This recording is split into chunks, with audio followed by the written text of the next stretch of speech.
Bienvenue dans cette nouvelle édition du 12 minutes sur TV5 Monde. De Rome à New York, en passant par Paris, près d'1 milliard de personnes dans le monde est confinée chez elles ce week-end, dans l'espoir d'enrayer la pandémie de coronavirus, qui a déjà fait plus de 11 400 morts. En France, c'est lundi que le comité scientifique rendra son avis sur l'étendue et la durée du confinement. Annonce faite par Olivier Véran ce samedi. Le ministre de la Santé a précisé que 250 millions de masques ont été commandés.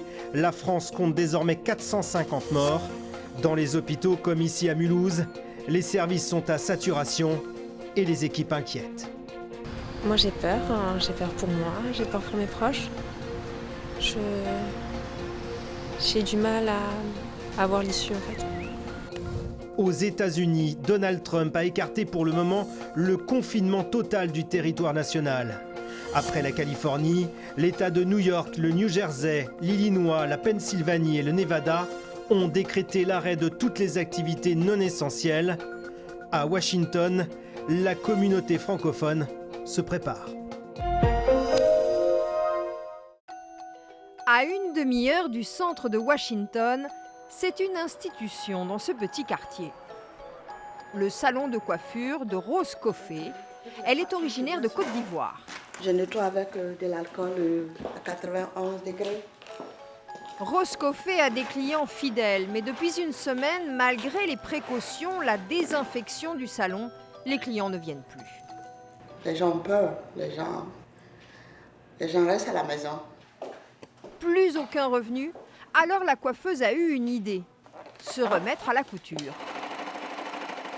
J'ai fait un pantalon à ma fille, elle a publié ça sur Instagram et du coup tout le monde a commencé à commander et on fait ça depuis. Aux États-Unis, la population n'a pas reçu l'ordre strict de rester chez elle. Mais Edouard Chalita, Libanais, a pris ses précautions. Il a des réserves de nourriture, car le pic de contagion est prévu pour dans 6 semaines. Il y a celui-ci, ça dure pour 4 personnes plus qu'un mois. Je ne sais pas, au Corona, je pensais que c'est peut-être une catastrophe naturelle, je ne sais pas moi, inondation ou mais pas un virus. Et dès qu'il sort, il se protège. Plus les gants, mais quand je vais peut-être au supermarché, et les gens qui respectent pas la distance. Surtout, pour protéger sa mère de 70 ans, sa petite fille s'est éloignée chez la maman. Je veux surtout pas qu'elle tombe malade. Toute la vie communautaire s'est arrêtée. Madia Kité est ivoirienne, sa mosquée a fermé. En principe, il y a du monde, mais là, tout le monde, mieux vaut rester chez soi. Quand c'est pas nécessaire, bon, on peut prier à la maison. Madia Kité est infirmière auprès de personnes âgées. Elle sait qu'elle devra faire face au virus. Mais elle pense surtout à son pays et à l'Afrique qui sera bientôt touchée. C'est très très sérieux qu'ils prennent ça au sérieux. Rester à la maison, se laver les mains, ne pas s'embrasser et puis faire le maximum. Voilà. Aux États-Unis, Madia Kité sait qu'elle devra être patiente. L'épidémie ne fait que commencer. En Tunisie, on est à quelques heures seulement maintenant du confinement général décrété par les autorités. À partir de demain, dimanche, plus personne ne pourra sortir de chez soi, sauf en cas d'extrême nécessité. Alors vous le voyez derrière moi, les Tunisiens sont en train de faire leurs courses de manière très disciplinée. Ils respectent ce 1,5 m de séparation par personne. Certains portent des masques, certains portent des gants pour se protéger. La plupart des magasins offrent de quoi se désinfecter les mains à l'entrée. Ce magasin-ci prend même la température des clients avant de les laisser pénétrer à l'intérieur du magasin. Certains produits sont rationnés comme la farine et le lait, 2 kilos de litres de lait par personne.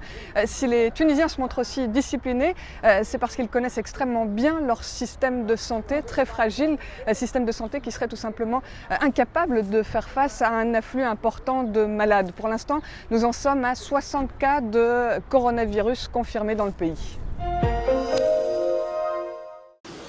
C'est une petite échoppe de la banlieue de Dakar qui vend un peu de tout, cigarettes, produits ménagers et baguettes.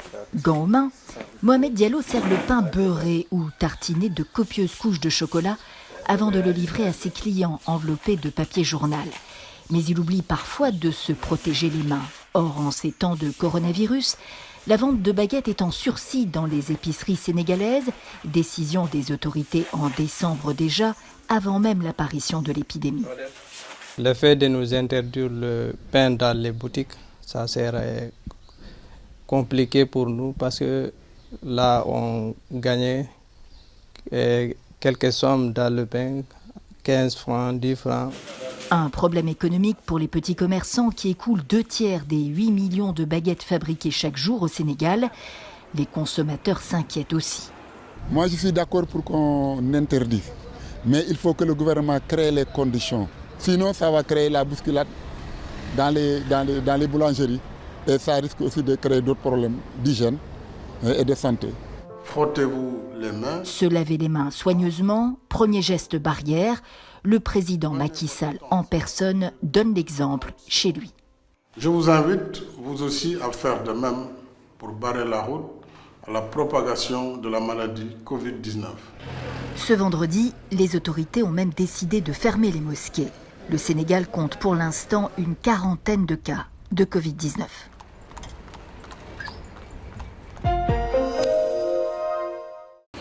Au Brésil, l'isolement contre le coronavirus est directement lié à la classe sociale.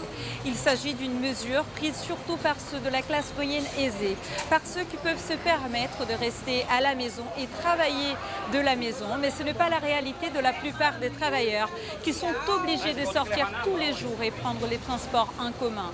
Un cas emblématique à Rio de Janeiro, une dame de 63 ans, femme de ménage, décédée avec les symptômes du Covid-19.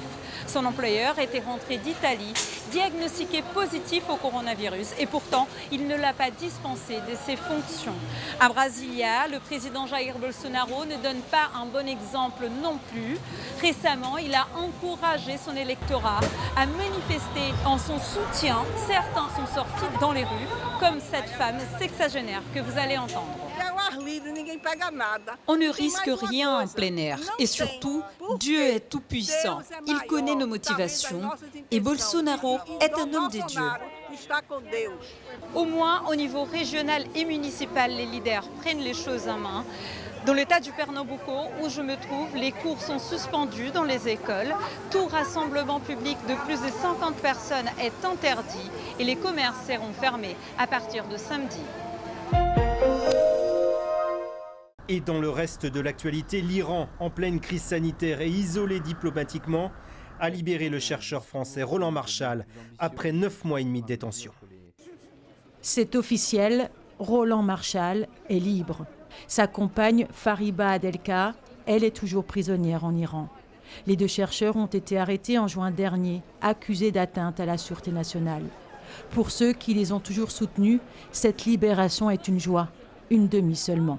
On sait qu'il a souffert de problèmes de santé. On a évidemment peur qu'il ait contracté le coronavirus parce que vous savez que l'Iran est un des endroits de la planète les plus affectés par l'épidémie. Et les prisons iraniennes, en particulier la prison d'Evin où était détenu Roland Marchal et où est encore détenu Fariba Adelra, sont des lieux de contamination terribles. Roland Marchal est attendu en France ce samedi. L'Élysée l'a annoncé dans un bref communiqué.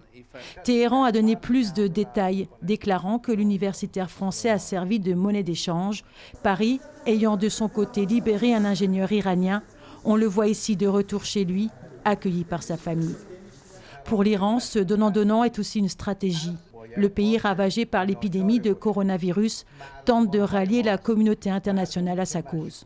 L'Iran, le 3e pays désormais le plus touché après la Chine et l'Italie, a besoin de médicaments. L'Iran a fait un appel à l'aide pour la première fois de son histoire, en tout cas de son histoire post-révolutionnaire. L'Iran a demandé un prêt exceptionnel de 5 milliards de dollars au FMI. La France exige maintenant la libération immédiate de Fariba Adelka. La chercheuse franco-iranienne, qui a fait une grève de la faim de 49 jours, est très affaiblie. Son procès, qui devait s'ouvrir le 3 mars, a été reporté. Bonjour à tous, c'est Loubiana. Je vous fais cette petite vidéo de Belgique. Je suis chez moi depuis maintenant 2 jours en confinement et j'avais envie de vous envoyer du positif et de partager ce livre avec vous qui s'appelle Le pouvoir du moment présent d'Hector Tolle.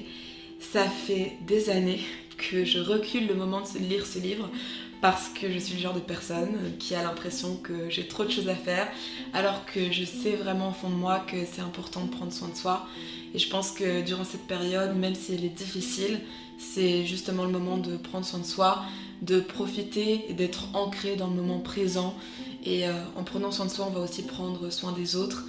Vous êtes peut-être comme moi, vous avez envie de sortir, de voir vos potes, de voir votre famille, mais c'est vraiment important pendant cette période de rester chez soi. Et je suis persuadée qu'on va sortir plus fort de cette période. Et j'avais aussi envie de vous accompagner avec ce morceau que j'ai écrit qui s'appelle Self Love, qui parle justement d'amour de soi. Je pense que dans cette période, on a besoin de prendre du temps pour soi et par conséquent d'aider les autres. Donc, je vous embrasse, prenez soin de vous et surtout, restons chez nous.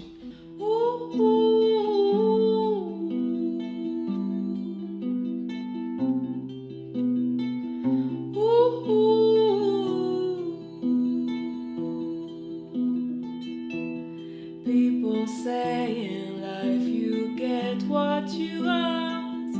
Just don't ask for too much. Don't ask for too much.